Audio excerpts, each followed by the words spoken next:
మిథున రాశిలో పుట్టిన అబ్బాయిలకు త్వరగా మరియు యోగ్యురాలైన వధువుతో వివాహం జరగడానికి జ్యోతిష శాస్త్రంలో కొన్ని ప్రత్యేకమైన ఆధ్యాత్మిక పరిహారాలు ఉన్నాయి.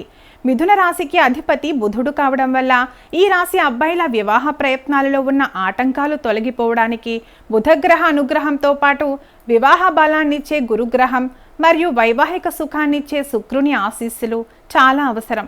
అందుకోసం ప్రతి బుధవారం నాడు విఘ్నేశ్వరుడిని ఆరాధించటం, స్వామివారికి గరిక లేదా లడ్డూలు సమర్పించటం విశేష ఫలితాలను ఇస్తుంది.